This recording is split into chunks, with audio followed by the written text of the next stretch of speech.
Welcome back to She Asked, Tools for Practical Hope.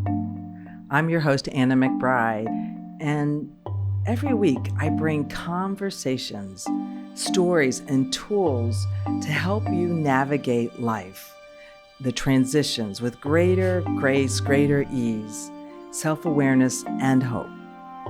If you've been feeling disconnected, curious about intuition, wondering what's next for you, or if there should be something next for you, if you're on your healing journey or wondering what it means to truly reclaim your power, today's conversation is one you're not going to want to miss. Before we begin, I want to remind you that if you are navigating a transition, healing from loss, redefining your identity, or simply looking for support, you can schedule a complimentary consultation with me through my website, annamcbride.com, where you'll learn more about the workshops, the retreats, online programs, and so much more. So now let's get to today. Today, I'm joined by Min Lee, a shamanic spiritual surgeon, a multidimensional healer, and spiritual counselor who helps people heal emotional, physical, spiritual, mental wounds through her transformational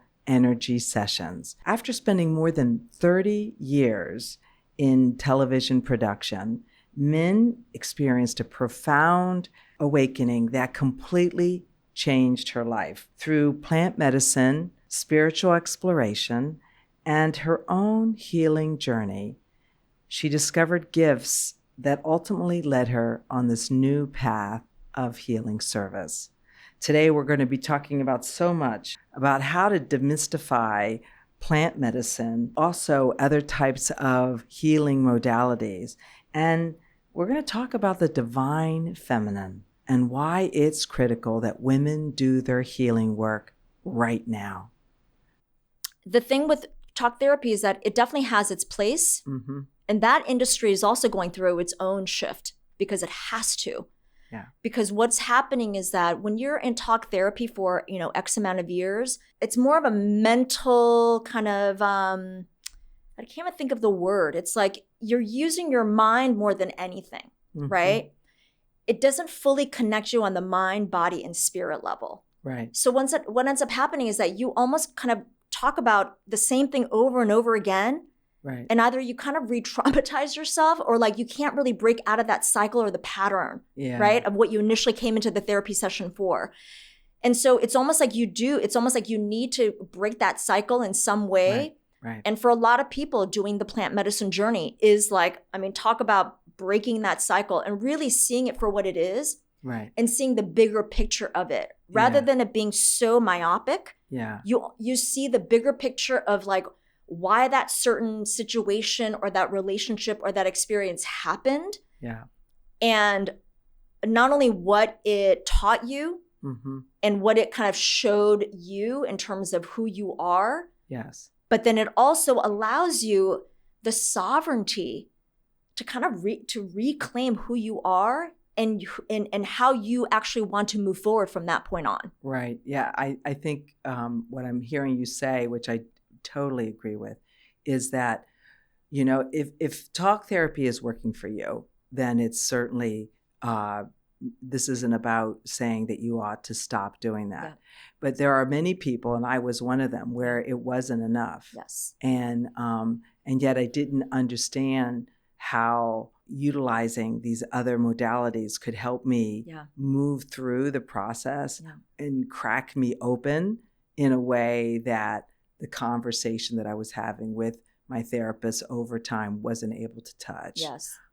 So, what's great is that there are so many alternatives out there. We live in a universe that provides us with these amazing plants that can bring so much healing to us. So much healing. I mean, it's really, I'm a big proponent of plant medicine. And again, this is probably the third time I'm saying it, it's not for everybody. Right. And I truly believe that you are actually called to certain plant medicines. Yeah. It will actually call to you. It will be undeniable because it will just start to, you'll hear somebody talk about it. A friend will mention it. You'll see something on your social media feed. Mm-hmm. And you'll just know, like you'll know that it's time for you to do it. Right. It's like, it will be just undeniable. And that's why for me, I feel energetically like you made a contract with that specific medicine to come into your life at a very specific point to help you, shift onto a different timeline. Yeah. So you were mentioning earlier that part of what gets revealed during the plant medicine journeys is sort of like an intuitive connection, right? An awakening to these gifts that you had. So let's talk about that healing journey, right? Because I feel like during your healing journey, you experience what you describe as that activation of your intuitive gifts. Yes. So tell us more about that. So, because I think that there are a lot of women that think they're intuitive, and yet they don't acknowledge it, validate it, or even act on it. Yeah, or they dismiss it, right? We all do. I mean, it's just like synchronicities. Yeah. Everybody dismisses it as like, oh, it's just a coincidence. Yeah. But really, I mean, nothing is a coincidence. No. So for me, the reactivation of these different spiritual gifts was, like I mentioned, it didn't come all in at once. It came in kind of little by little. And then it started to kind of align and kind of gel together. Okay. And it really, all of it kind of coalesced, I would say by mid 2025 was really, honestly, was when everything just kind of gelled and I was like, oh. And then when cannabis stepped forward and she said to me, I want to build a relationship with you, was really when it just kind of sealed everything. Okay. And that's really when everything just completely came fully online for me. And so that would be the shamanic channeling, the light languages, the mediumship, and then this kind of interdimensional quantum energy work. Okay. So it wasn't even Reiki anymore. Really, honestly, I barely did Reiki. Wow. Because again, the universe was blocking me from that because it was, again, telling me and I wasn't listening fully. Yeah. Where it was like, girl, that's not what you're going to be doing. So just stop. And again, because I'm stubborn. Yeah. And I think I know it all. Right. It's like, no. Yeah. This is what I'm going to do on the weekends. That's right. While I find this little, 9-to-5 job during the week as an office manager somewhere. Oh my goodness. Where I barely have to use my brain, right? Yeah. So tell us what light language is. So light languages can be in 3 different forms. It can come as automatic writing, which is essentially it's almost like you're receiving information and you're writing it down without even really thinking about it. It's just this, you just kind of become this vessel. And when I do my work with clients, I always call in not only spirit, but I also call in my higher self and all of my guides, my angels, my ancestors, my starseed families, the plant medicines. I pretty much call in everybody, and I call them my spirit team. Okay. And I'm sure a lot of other people call them that too. You just are like, right. I call them all in. So light languages, okay, so it comes through in either automatic writing, hands. So your hands can move energy. Again, let's establish through physics, quantum physics, that we are all energy. And then the third way light language comes through is through vocals. So it could be tones, clicks, just different sounds, things that sound like almost like words that come through. Okay. So for me, it's primarily kind of words that come through. So the best way I could describe it is if you have ever seen that movie Avatar by James Cameron. Absolutely. The Na'vi, what they speak is very similar to, like, at least in terms of when I hear it, is kind of what my light languages sound like. And so I have different light languages that will come in at any given point when I'm doing client session, depending on the client. So for me, now this is really getting into the metaphysical, different starseed light languages will come through for a specific client. So it could be a combination of Arcturian, Lemurian, Pleiadian, ancient Egyptian, Avian. Wow. There's so many that come through and they just work through me. Wow. Yeah. I find this so fascinating because I myself am I'm a translator, and I pick up languages very easily. I can't speak them all, but I can understand them. Mm-hmm. And in a moment, we're going to talk about the shamanic session that we had. Oh my gosh. and I understood what you were saying. Yep. On that intuitive level, right? And I think that that's where language exists. Yes. At least in this form, is that it is something that's intuitive. Absolutely. And I've found that was my relationship to language all along. My mother was an immigrant from Guatemala, spoke more Spanish than English, and when she would get upset or had some other challenges, she would forget her English, right? And so she would want me to help translate for her, right? And as a result of that, even though I was resentful as a kid to be the one to do it, I realized, man, that really helped me appreciate and access all the intuitive connection I have to all languages. Absolutely. And so I've traveled around, many parts of the world in countries whose language I don't know how to speak. However, I understand where I am, where I'm going, and I've been able to navigate it.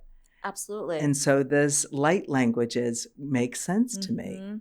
And at a deep, deep soul level, right, the light languages that come through will resonate for that specific person because there's something within their DNA structure that recognizes it. Okay. And that's why it comes through for them. And that's, at least when I do my client sessions, right?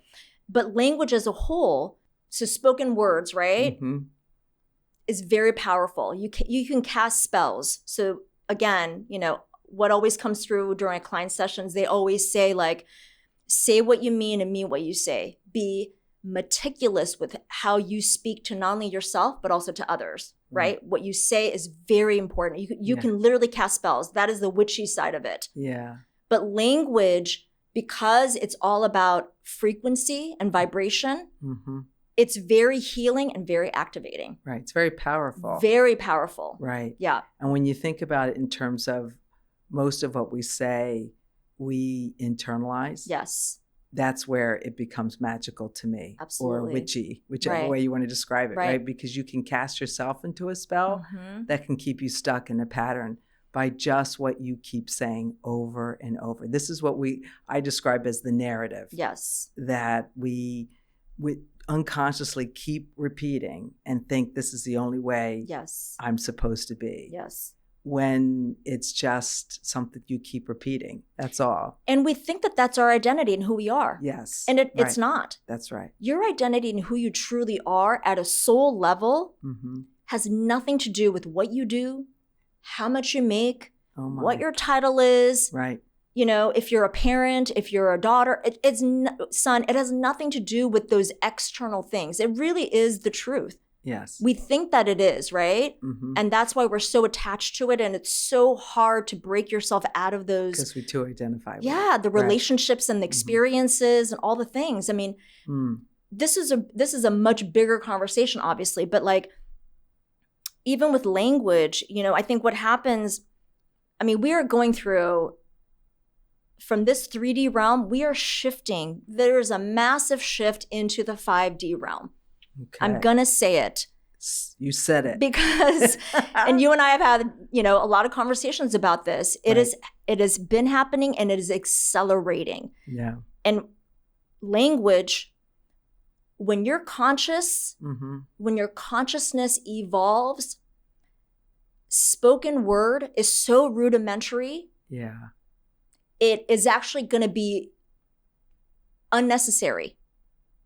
Because what's going to happen is telepathy is going to come fully online. And you are just going to know. There's going to be a feeling and a knowing about the other person. Okay. How they're feeling, what they're thinking. Oh. Between that telekinesis and teleportation, forget it. That sounds like science fiction, but forget it. But I'm just saying in terms of language. Right. Spoken word is so rudimentary. It is on such a basic level. Right.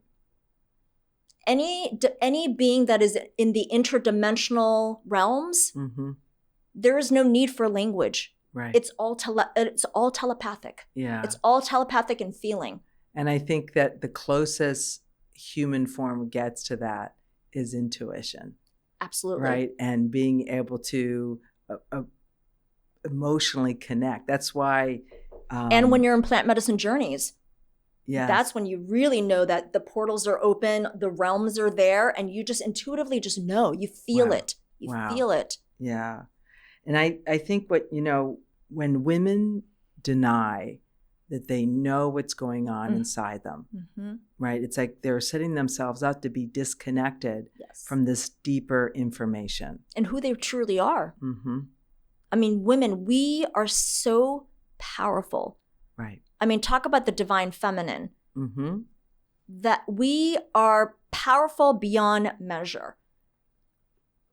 Women, I mean, there's a collective, right? The women, we are feeling it. We are really coming into our own. We're really reclaiming our power, our sovereignty, our voice. The 3 points of the 7 chakras that are in your system, the sacral, the heart, and the third eye.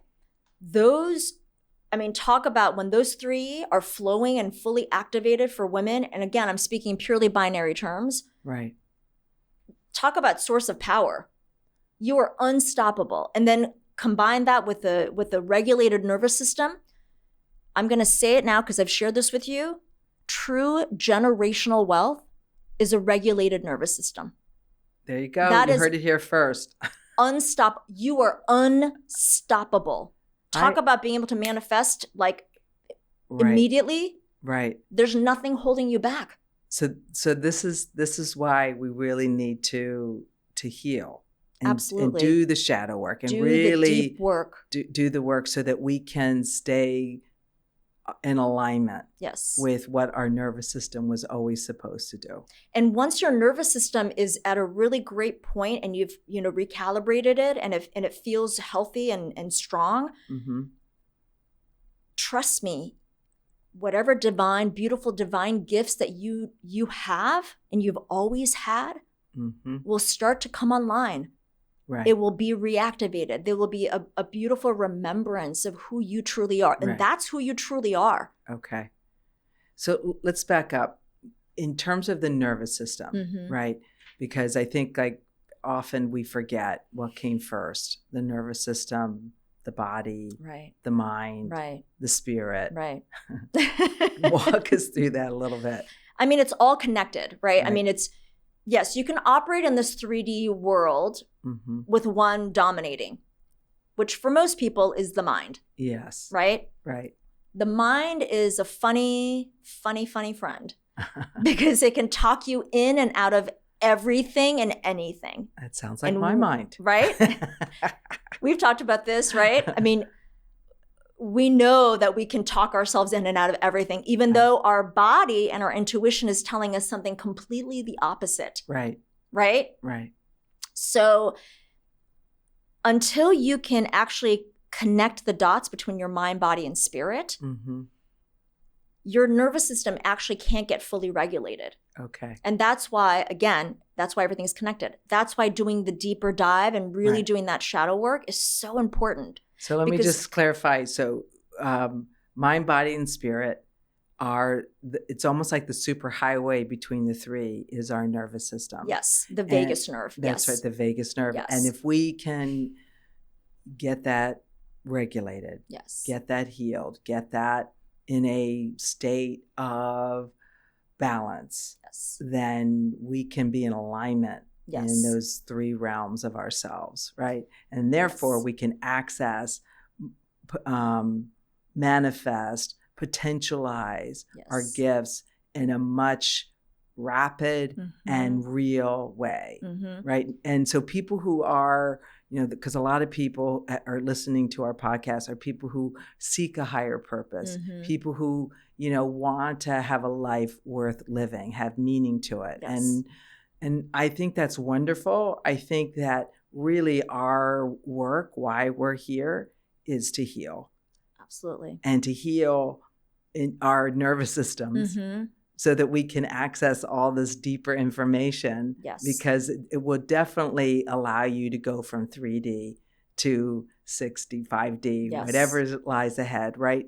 Yet we can't get there if we don't have a healed nervous system. Yes. Right. And not only is that healing work that you do on an individual level, right, it actually is for the collective. Thank you. So think about, if you are on that healing path for yourself. Yeah. I'm going to use myself as an example, and also you, is that what you find is that as you're doing the healing work on yourself, yes, your gifts actually start to come online. Right. Right. And then you realize like, oh, wow, I'm actually supposed to share my gifts and be of service to help other people remember who they are. Right. Reactivate their gifts, help them to actually heal. Yes. Really examine and process their traumas and help them break their cycles and patterns so that they can actually step into what they're truly meant to be doing. Yeah, I was talking to my spiritual coach yesterday, and he was telling me the difference between leaders and followers are that leaders have done the healing work and can activate their gifts internally because they're in alignment internally, whereas followers haven't developed that yet. Yes. And so they're externalizing their healing work to someone that shows leadership qualities. Right. And you can tell the difference, and I think what's interesting is that the point I'm making is that while we do the work to get to heal, to really get in alignment, to really let our nervous systems finally get balanced, is that we can open up leadership qualities in ourselves. And we can find like, oh, wow, I could see things in a much bigger scale. I'm connected to the web of life in a much deeper way, and I know what to do now. Yes. So, the clarity that you receive and the knowingness that you have when you really start to do the healing work is palpable. Like you will feel it on every level. Right. It's like you'll know that you're shifting. You know that you're changing. You know that you're evolving. Yeah. And you're absolutely becoming a different version of yourself. Exactly. That was always meant to be. Right. Right? Yes. And it's like, it's exciting, but then it's also a little bit scary, right? Because you just don't really know how that's going to unfold. But again, that comes back to really fully trusting yourself and just trusting the guidance that you are receiving. And so you are doing the healing work to reach your fuller potential towards being a part of the greater healing, and generational, right? Generational, ancestral. I mean, healing is not a linear path. That's right. It comes in waves. There will be stop and starts. There'll be moments where you are just deep in it for weeks, months. It feels like forever, right? And then you may come out of it a little bit and feel like, oh, you feel like, okay, I have a little bit of light at the end of the tunnel. I'm seeing that. And then you'll sometimes go back into it, not as deep as before. Right. I mean, even just literally this morning, even yesterday, I was just crying in the morning. And it wasn't even really anything specific. It was a conversation that I had with my son that kind of, I think, triggered it. But then also, there was just this deep grief and sadness that I was feeling, not only for myself, but also just the collective. I just felt this grief that just needed to get expressed and released. And I just allowed myself to just sit there on my couch and just cry and just let it flow. And just, it's like, don't hold myself back. It's like, and now I know my body so well that I was like, okay, this is what you need to do. Yes. My body was like, I just want to get it out of here. Right. I'm feeling it. It's welling up, and it's just like, oh. That brings up a good point. I think there's a misunderstanding of the healing process that once I'm in it, I'm stuck there. Right. And it's like the dark night of the soul forever. Yes. And it's a journey. I mean, that's why they call it a journey. Like there is no perfection. There is no real like end point. Yeah. You may feel like there is, but then it's like something else will come up. But it truly is nonlinear. And once you actually just accept that, that like there are going to be moments where you're going to find joy and happiness and laughter and right. Thank you. It's like, yes, absolutely. we're meant to, as humans in this physical meat suit, right, we are meant to experience the full spectrum of the human experience, right? From the joy to like the intense grief. Correct. Right? And everything in between. Right.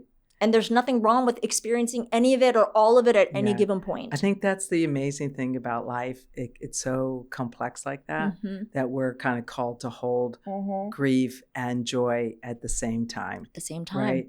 And when you can see that they're not working against each other, right? That they're really meant to coexist. Yes. That things just get more expanded.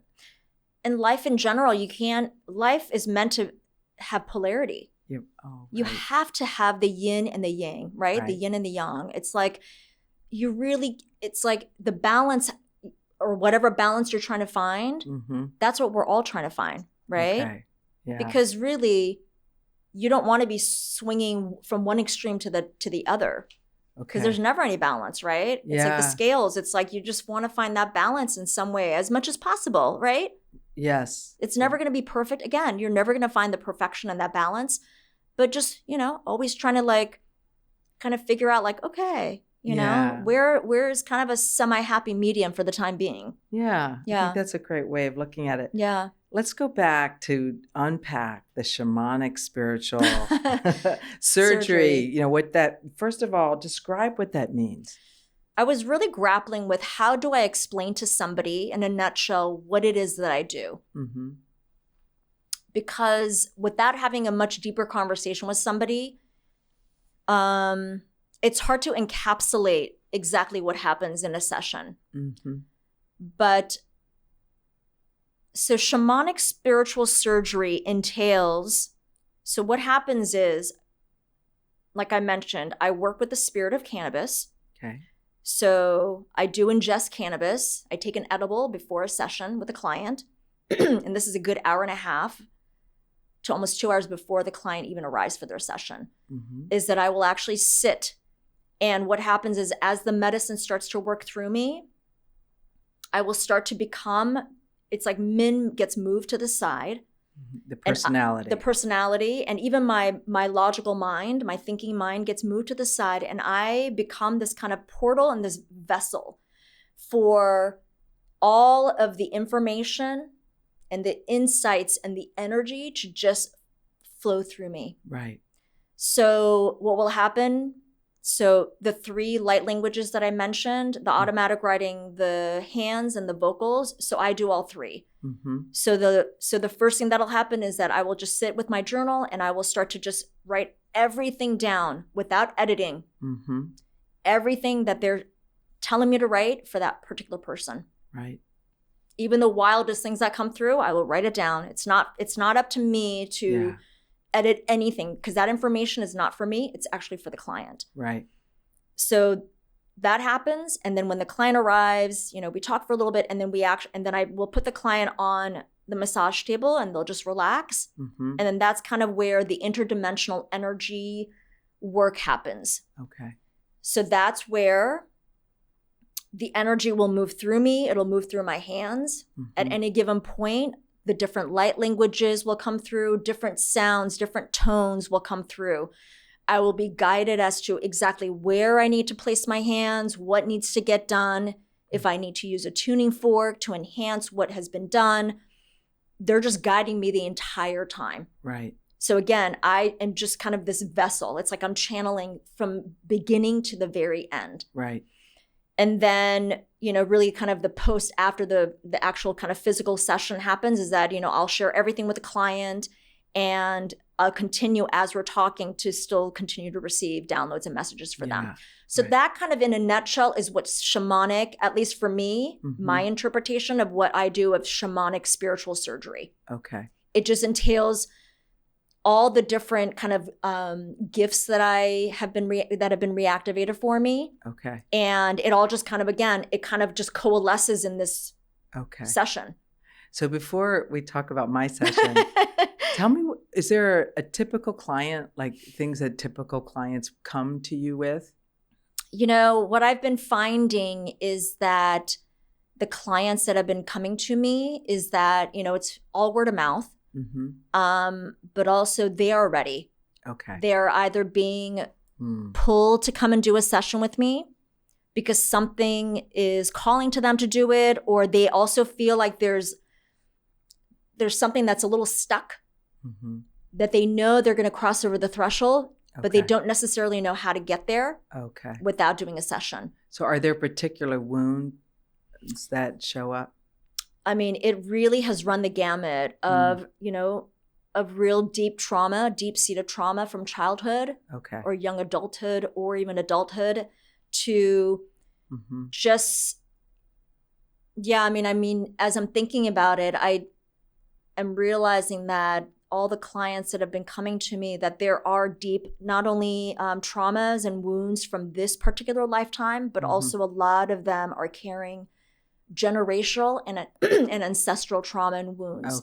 That they are either meant to be the person in this particular lifetime to try and at least cut those energetic cords and heal those traumas for the ancestors. So there's a lot of deep work that is being done when they come for these sessions. It's on an interdimensional level. It really is. It truly is. Yeah. Yeah. And you've experienced it. I have. And I think what was interesting for me, it was definitely at the right time. Yes. Because I have, as I mentioned, have done quite a bit of plant medicine work. And so I have been revealed a lot of information, and I understand the whole idea of the trauma line and what the purpose of it. And so when I showed up and met with you, what surprised me the most was just how connected we were. Like we met in different timelines, right? We've been in other lifetimes. Yeah, we've been a part of other lifetimes together. And so we started communicating in a very intuitive way. What you knew about me before I even showed up was ridiculous. I know. Even I was floored. Right.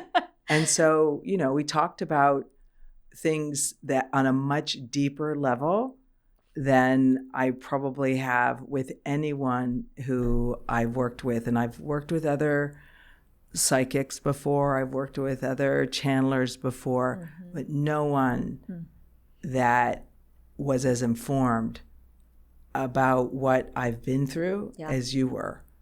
And to the point being, it's like my experience of this process with you was that it validated for me everything that I've been through. Yes. And also, I just knew I was supposed to come meet with you. Yes. And you knew it too before I even showed up, booked the appointment. They told me, they told me, your spirit and then your guides, they told me that you were going to come even before you made the appointment. What's interesting is as you're speaking, what's coming up is that what happens in the session is that, or even before, is that what they've shown me and what they've told me is that it's almost like I do this kind of like interdimensional intake form. Right. Where like I am given access to every piece of information that's about that person, so that not only can I understand where that person is coming from, really truly understand on every level, mind, body, and spirit. Right. It's not just one, but also it's like it helps the client piece together all these different pieces of their story. It's all these little puzzle pieces that all of a sudden it connects for them. They're like, oh my God, it connects the dots. Or like, oh my God, no wonder I've been triggered by that, or why I continue to make the same decisions about this experience, or why I'm always drawn to this particular person in romantic relationships. Because it's like, you're like, not only is it in this lifetime that I've been doing this, but it's in other lifetimes, and there's trauma that has energetically followed me, at a soul level, and that's why. And I could see people, like the clients, I can see everything just click into place for them when they realize that. Yes. You also taught me a concept called spiritual hygiene. Yes. And we've talked about it, and I mean, I've talked about it with other people, and it's known similarly. However, talk a little bit about why it's so important. So spiritual hygiene, in a nutshell, is creating like a little mini ritual for yourself that protects kind of your energy and kind of your energetic space, like your energetic bubble. Right. Right. So, which could be like your home, or yourself, right. yourself. Even people that you care about. You can also smudge them. Right. So there are different ways that you can create a spiritual hygiene ritual for yourself. So it could be any combination of these. So it could be taking Epsom salt baths. Water is very healing, and also water holds memory. Okay. And adding salt to water is very powerful and very cleansing and healing. You call that living water. Living water, right. Yes. And you can also drink it too. So when you add anything like, slices of cucumber or fruits or even a pinch of really good sea salt to your water, it actually helps your body to really hydrate properly. Okay. It holds on to the water molecules much better than if you're just like chugging tons of water. Right. Because what will happen is that water will just go through you if it's not living water. Okay. So that's really important. So taking Epsom salt baths is very healing. Could be part of your spiritual hygiene, routine. Smudging. So smudging is using either, white sage or Palo Santo or incense, and, walking through your entire space, smudging, letting the smoke touch like the four corners, doing your whole body, smudging your whole body, including the bottoms of your feet. And then I also like to do any areas like the kitchen and the bathroom that has water. Okay. So like I'll turn the tap on, and kind of smudge it, turn it off. I'll do it in the shower, the toilet, and the sink in the bathroom. Okay. The bathroom, believe it or not, they've told me, I'm not making this up. It's not just me. They told me the bathroom is actually a very powerful portal because it has 3 different ways of water. Okay. Right? Sink, usually sink, bathtub, and toilet. Right. So it's actually very important to not only flush properly, but also to close the toilet lid. Okay. Water is all about abundance. And to close the door to the bathroom when you're not using it. Or obviously when you're using it, usually closing the door. Okay. Yeah. Wow. Because it leaks. It leaks that abundance energy. Okay. Yeah. Wow. Yeah. So, I mean, that's what they've been telling me. Okay. So that's, another way that you can create a kind of a spiritual hygiene routine for yourself. I mean, the other thing you can do that is always just really simple is to just envision a huge bubble of white light just protecting you. Yeah. And sometimes I just say in my head, I know I'm always divinely guided and protected. There we go. I know that that spirit and my guides are always protecting me. Yeah. That I'm always protected. Yeah, I liked what you had said earlier about taking all of those guides, angels, teachers with you as you walk into a session. Yeah, your spirit team. Right, your spirit team. They're all there for you. They really are. And even, the loved ones who have transitioned. Right. They're part of your spirit team too. So you can always call on them. Right. Always call on them. Yeah. Yeah. I have a deepening bench of angels from my family. We all do. We have a huge, each person has, each have very big spirit teams. If you want to access them at any point, you just have to give them permission to help you. Okay. So let's talk about just some of the misunderstandings that can come into this kind of process. Like, what would you want people to know about this shamanic spiritual surgery that they might, be too quick to write it off? I mean, I think maybe one of the misconceptions could be, I think it's all based on fear, to be quite honest with you. Yeah. Is that I think most people are afraid of doing a session because they know deep down, without really admitting it to themselves, that it is really going to crack them open. Okay. It's going to show them a lot of things, and it's going to show them a lot of truths that they may not be ready for. Right. So they don't do it. Right? But I'll plant the seed. Yeah. Because I know at some point they'll be called to it. Right? Okay. Right. So that's one of the things I think is kind of a misconception, but it's not even a misconception. It's more based on the fear. Okay. I think the other misconception is that it's going to be a one and done. Okay. Yeah. Just like anything in life, right. Nothing is a one and done. No. This is, I mean, when you do a session with me, the first session, yes, it'll crack you open and there'll be a lot of information that is shared on every level. Right. Right. Again, mind, body, spirit, energetically, all the things, because that portal is open. That sacred portal, when I open it, I mean, it is open. Yes. But it's not a one and done, because the healing work is not one and done. Trust me, if I right. I would be a multi-billionaire right now if I could literally, you come to me and you just do one session and it's like one and done. Of course. Right. I mean, yeah. I mean, I would sign up for that too. Yeah. If somebody was like, come to me, it's one and done. Yeah. And yet I think the point is, as far as I can tell, based on things that I've learned to this point, is that we learn best through repetition. Absolutely. And our mind, the one thing about it that is limited is it can only expand so much at a time. Yes. Right? And that's why repetition is important. And the unveiling, what I have found with clients that have come back to me multiple times and continue to come back to me is that it's almost like a slow unveiling of the information for each person. There you go. Like, because the veil gets lifted. Yes, little by little. Because if they gave you everything, I don't even think you'd be able to sit and really process any of it, because it's just so overwhelming. Okay. Because it encompasses not only this particular lifetime and the traumas and the ties that you have with certain people. Right. Right?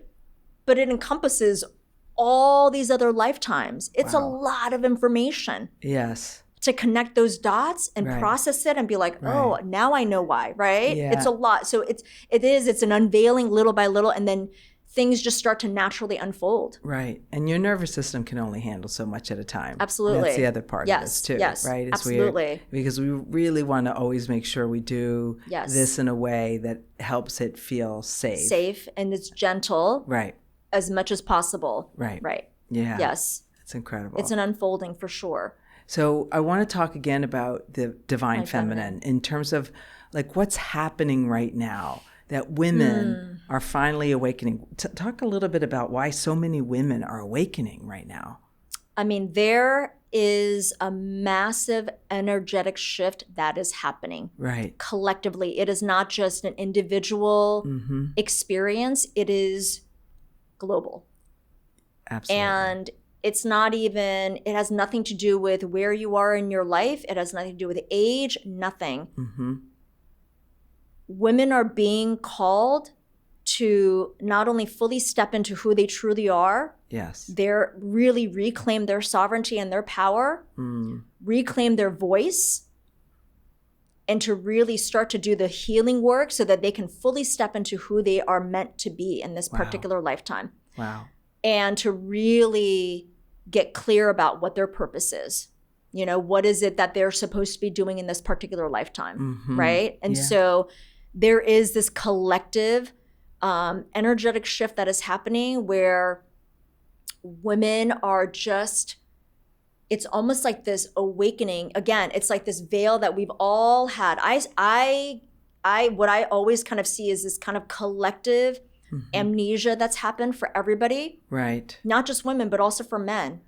We are in, when you incarnate in this lifetime, there's this kind of veil that gets put over you. So you really don't remember who you truly are and the gifts that you have. Right. But there has been this collective amnesia where there has been a level of brainwashing where we have believed certain things about ourselves and the world around us. Right. That has limited us, right? These belief systems and culturally, societally has put us in very specific categories and boxes where now women are really seeing beyond this. Again, that curtain has been pulled back. Right. And you're really seeing everything for what it is. And again, there's no going back once you see it. Right. And so that's why there's this kind of like divine feminine energy rising where there's this rage. The rage is really important for women.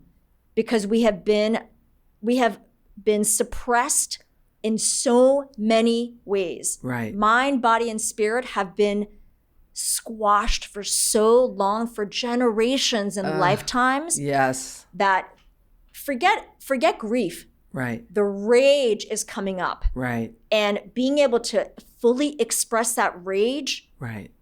is so important for women to reclaim their power, but also to be able to fully start to heal. It is so important, that rage, to acknowledge that you have that rage. I think what's so incredible is it's been historically suppressed. Oh my God. As a way to control absolutely the feminine energy. Well, right?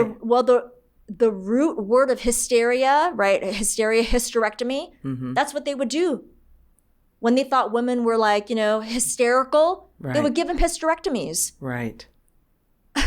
Incredible. Just think about that connection. Right. Yeah. And burning them at the stake.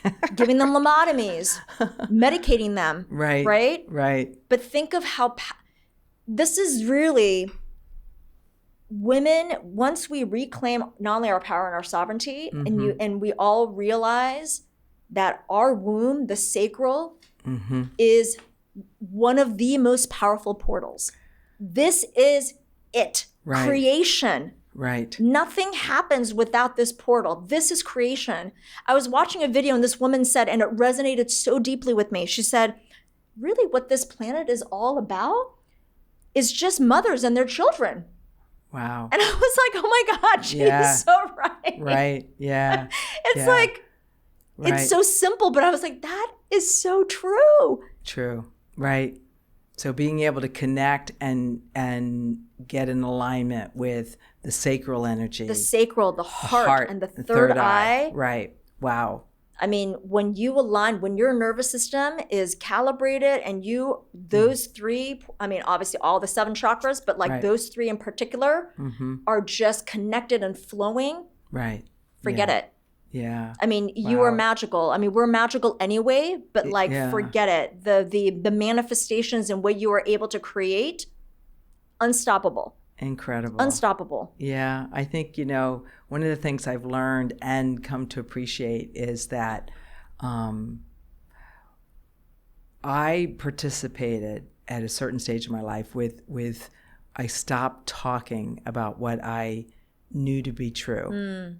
And I just gave over my power to my husband, to his belief systems, to his family systems. Mm-hmm. And up until that point, we had a lot of conflict because it was very clear as we grew older that we were just really, really different. And what were you suppressing? What were the belief systems for you that you were suppressing? I was suppressing that about my unique gifts and qualities that for me at that stage were very physical. I was getting really drawn into performing at a very high athletic level, yet it created a lot of conflict within my marriage. And instead of, as someone who was well-trained, and we talked about this earlier, to keep the peace, right, to make other people feel safe with me, I subjugated myself. And it was too familiar. Mm-hmm. I have done this in many, many lifetimes, as an attempt to not be a threat. Yes, make yourself small. Right, and so I began a decade or two of contraction. And the funny thing is that when you are really meant for something more.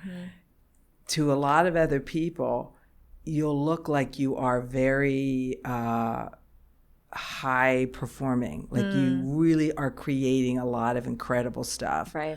And however, what I wasn't allowing was this alignment of mind, body, and spirit, or the healing of my nervous system. Yes. So I was any belief that would come up that was about healing, any thought about, it was really like, I'll only do this if it help my marriage get better. Right. I'll only do this for that. Right. I wasn't thinking that this was a deeper purpose that I Yes. was being called for, Mm-hmm. right? And the way that it was being reflected back to me is it would expand just to a point. Yeah.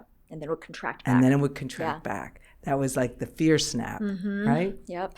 And so only on this side of my my life and that dark night of the soul process that you described, have I realized, wow, like the reason why my life is expanding in much big, fast ways now is because I'm not afraid anymore. I'm not allowing my beliefs to be subjugated by anyone or anything. Right. And I'm really finally embracing wherever this takes me as being the path that I'm meant to be on. Right. And it's such a freeing feeling. At the same time, I realize what it does is it opens me up to meeting other like-minded people, Yes. like yourself, Yes. like other people that I've gotten to work with and learn from. And collectively, we're seeing the healing process just unfold universally. Absolutely. And opening yourself up to just receive all the beautiful guidance and information that you were meant to receive. Right. And just have it be this really beautiful flow of this, energetic, symbiotic reciprocity that happens. That just is like, you don't even have to force it in any way. Because I think what's interesting, I mentioned I'm from a big family. My mother was Guatemalan. My mother, therefore, was Mayan, and Mayan lineage is in our family. Well, there's a lot of intuitive, shamanic healing that is in that lineage, and I never quite embraced it the way I do now. Yeah. And so, in my family, my mother was one. I have a few sisters that chose to shut down their access to this information through addictions. And I, for a while, had an addictive path, but I was always meant for bigger things, that I was guided away from those shadows, away from that bondage. I have, and it's always amazed me. I called it being guided by grace. Really, I think the sacred contract that I wrote with these plant medicines, that they were put on my path the right time. Yes. To bring me forward in a different way. Absolutely. Right? To bring you back on your timeline of your highest growth. That's right. Your highest timeline. It's incredible. It's incredible. And I can see it, like I can feel it when we were just talking the other day, and I said to you, what the most incredible part about all this is that we are awakening along with a lot of other powerful beings, men and women, but mostly women. And I get so excited when I meet other women that are doing this work. Oh my God. And it just is like, finally, yes, these are my people. Yes. And you just feel such a deep, immediate connection. That's right. That's how it was when I met you. Again, without even using any words. That's right. You just feel it in your heart. You literally do. You feel it energetically. Yeah. The one thing I want to actually bring up, because you brought it up, is that I want people to know that being overproductive is actually trauma response. Okay. Yeah. Right? Just like oversharing is a trauma response. So I think for people, especially now, I think the oversharing, especially when New York City, right, is like the heart of overproductivity, and being that being the measurement of who you are and what you do, all the things, like your value. Right. But because of social media, everyone is so used to oversharing for validation, external validation, but not really truly realizing that it's actually a trauma response. Mm-hmm. And I'm sure we all know a lot of people, right, who either are beyond overproductive, can never slow down. Yeah. They always have to be doing something. Yeah, my mother was They like can never that. really sit still with themselves because, again, it's too uncomfortable. Yeah. So they always need to be distracted in some way, good or quote unquote good or bad. And then the people who overshare, they're like just it's almost like word vomit where they just can't stop sharing or talking. Right. But that's, those are, I just want people to know that, like, and it's not in any way to shame anybody. Right. Because I think the more that you're aware of it, right, that actually empowers you to actually take a step back and be like, okay, yeah, I noticed that about myself. Right. That self-awareness is key. Yeah, the way it showed up for me was that I would overshare as a result of attempting to push someone away. Oh. I thought it was a way to bond us, not understanding what trauma bonds really mean. Oh my God, you totally did the opposite. Right. Yeah, because people trauma bond by oversharing. Right, and I was doing it because of abandonment wounds. And I kind of have come to this conclusion that if I share all of my wounds with you, right. you'll go away. Right, you won't love me. And then I won't have, won't be as painful right. as if I loved you and then yes. you went away. Yes. So, yeah, it's interesting how that works. Yeah. But I think that what, as we wind up here, that I want to just sort of help people connect is that healing is possible. Right? Yes. Reinvention is possible, right? And it's necessary. Yes. Right? And that there are so many ways to heal, yet the important thing is to begin. Yes. To begin. It is such an act of bravery to fully step into your healing journey. Yeah. Knowing that it's not going to be easy, it won't be smooth, it's nonlinear. Right. But reinventing yourself is powerful and magical. You cannot even fully comprehend what is waiting for you when you cross that threshold. It will unfold in ways that you could have never anticipated or expected. I would have never, ever thought. I mean, I was always clairvoyant, always had visions,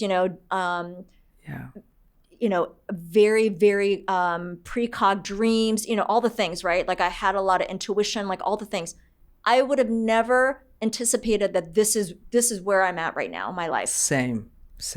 Right. Yeah. Never would have guessed. Right. Never would have guessed. I would agree with you. I think it's hard for women, particularly in this society, yes. that we've been so entrained to doubt ourselves, to doubt our gifts, to think that something as a real lucid dream or a reoccurring dream is more than just that. Yes. Right? Yes. And I think that that's the thing that's really important to keep in mind. And really to not be afraid of doing that, sometimes very difficult and painful self-examination. Right. Because reinventing yourself, it is scary in the moment as you're going through the process. But man, I don't even know, because I'm so in it right now in the thick of it. I don't even know, because I think about like what I would feel like being on like my deathbed, right? Right. And like looking back on my life and being like, why didn't I kind of, swerve and pivot into that other timeline, right? When I was given that opportunity and shown so clearly that this is what I was supposed to be doing. Yeah. I can't even imagine not taking that leap of faith.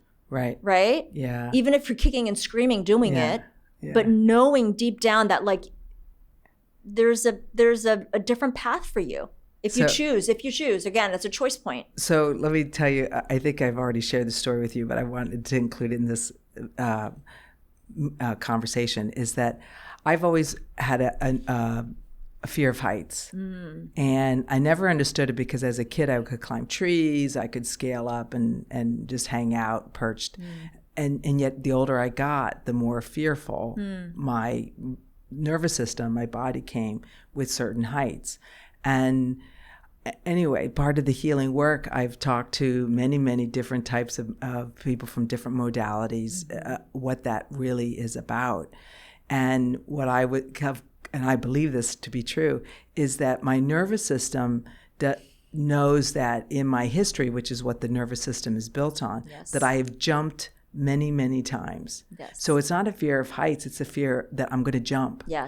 Right? Yes. And so I get a tingling in my toes and my feet every time I'm at a certain height. And so I'm really just so like, I find that so funny and yet so right on. Yes. That I have reinvented myself so many times in so many timelines that the tingling happens at my feet when I'm at a certain level, because it's ready for me to jump into another timeline or another lifeline. Absolutely. Physically and metaphorically, That's right? That's right. I mean, it's so interesting what your body remembers. Your body, as we all know, body keeps a score, but your body always tells you the truth. Yeah. Always tells you the truth. I think it's great. I think it's great. So let's get into what I call rapid fire. Okay. I'm going to give you a first part of the sentence, and then I want you to finish it. Okay. Okay? Healing is... Healing is necessary, empowering, and spiritual. Fantastic. Women need to remember? Oh, gosh. Women need to remember how magical and powerful they are. Oh, love that. We are such powerful and magical beings on every level. Wow. We can do anything. Yes. This planet would not exist without women and the matriarchy. There you go. There you go. Amen. One thing I know for sure today that I didn't know 10 years ago is? That I know nothing. That I thought I knew. Because that type A was like trying to control everything and thought I knew what the end point was going to be. And it has shown me time and time again, especially within the last, 4 or 5 years, that I really don't know anything. And that really, it really is truly just like the blind faith and the trust is just trusting that it's going to unfold the way it's supposed to. Yeah. And that divine timing is a real thing. Wow. It is a real thing. Wow. It will unfold the way it's supposed to for you, and the people will come into your path who are supposed to come into your path. Amen. Amen. Thank goodness for that. So, Min, where can people find out more about your work and you? Yeah, so I am not on social media. I mean, I am on social media with my old podcast, which is Mindful Trip Official. Okay. So I'm on Instagram and TikTok and YouTube. But, if people are interested, if they, want to have a conversation with me, or if they want to come and do a session or are curious about a session, I'm happy to have a chat with them. Okay. They can reach me at my email, which is mjlee820@gmail.com. Okay. So that's the best way. Wonderful. We'll make sure all that's listed in the show notes. Okay. So thank you for joining us for this conversation. I'm really grateful that you were here, Min. This has been thank you so much. So amazing.